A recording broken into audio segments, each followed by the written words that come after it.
Elle demande de l'aide, puis qu'elle accepte de l'aide, surtout. Elle n'acceptait pas. Non, elle n'acceptait pas.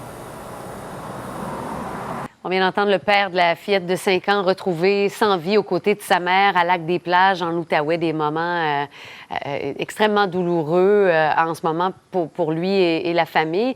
On rappelle qu'en fin de journée, le corps de son ex et de sa petite fille ont été retrouvés par une femme de ménage dans un chalet.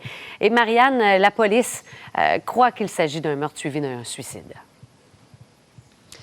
Une mère qui était décrite comme une bonne mère qui aurait donc emporté avec elle, vous avez raison, sa fillette, la petite Rose âgée de seulement 5 ans. Et tout le monde est choqué par cette histoire et on veut tenter de comprendre, avoir des explications. On a avec nous Dr Gilles Chamberlain, il est psychiatre à l'Institut Philippe Pinel. Comment on peut s'expliquer une telle chose? Parce que ça semblait être une belle relation entre la mère, la fille. On voit les photos, on entend les témoignages d'une bonne mère et pourtant ce geste qui est commis. C'est effectivement difficile à comprendre si on veut juste y aller par la logique. On voit que c'est quand même quelqu'un qui était objectivement pas si mal pris que ça. La relation avec son ex-conjoint allait bien, c'est une garde partagée, la fille est en santé, elle-même est en santé. Ça souligne à quel point les gens qui souffrent de dépression, c'est quelque chose qui est souffrant et que c'est une maladie et que c'est pas nécessairement en lien avec les stresseurs qu'on peut vivre. Donc, des gens peuvent être extrêmement souffrants et pour nous, on pourrait ne pas comprendre. Donc, il ne faut pas minimiser la souffrance des gens qui sont en dépression, même si, selon nous, il n'y aurait pas raison de l'être. Ils le sont en dépression.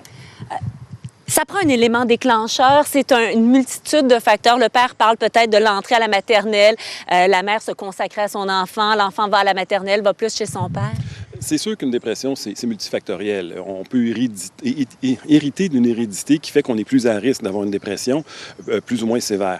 Mais en même temps, quand on perd des choses, si on perd son travail, si notre réseau social se rétrécit, on investit plus les choses qui nous restent. Et dans ce cas-ci, je pense que c'est une mère qui adorait sa fille, qui l'investissait beaucoup. Et si, dans sa tête à elle, elle risquait de la perdre, là, c'est comme tout perdre à ce moment-là.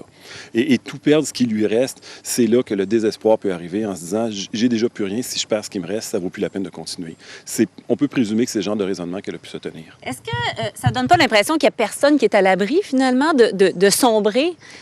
Tout à fait. Il y a des gens très, très, très solides de qui on ne se douterait jamais, qui vont craquer tout d'un coup. On a vu des journalistes qui ont craqué là, comme ça, sans que personne s'en rende compte.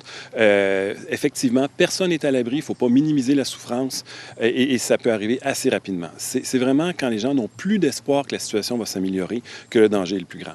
Bien voilà, parce que quand on est dedans, on ne se voit pas aller. On ne peut pas dire, là, vraiment, le point de bascule s'en vient, je dois te demander de l'aide. On ne voit pas la situation. Absolument. Et une des pires choses à faire, c'est d'essayer de raisonner la personne en minimisant ce qu'elle vit, en lui disant, c'est pas si mal. Elle ne le vit pas comme ça. Et c'est indépendant de la réalité. Elle est souffrante, elle voit la vie avec des verres fumés noirs. Tout est noir, tout est pénible. Ça s'améliorera jamais. Et le réflexe qu'on a de vouloir encourager les gens en disant, mais c'est pas si mal, regarde, ça va quand même bien, ça ne peut qu'augmenter la culpabilité. Parce que les gens vont se dire, dans le fond, c'est vrai, comment ça se fait que je suis dans cet état-là, même si ça va bien? Ils vont se culpabiliser ou encore, ils vont faire des efforts, ils vont essayer de sortir, d'aller au restaurant, ils vont revenir chez eux, se sentir toujours aussi mal. Et c'est là que ça risque d'accentuer le découragement. Auriez-vous un conseil pour le père? On l'a vu témoigner, c'est un homme qui est brisé. Auriez-vous un conseil pour lui pour vivre son deuil? Première des choses, de ne pas se culpabiliser. Il y a des choses qui sont difficilement prévisibles. L'entourage va se dire, j'aurais dû le voir venir, j'aurais dû faire ci, j'aurais dû faire ça.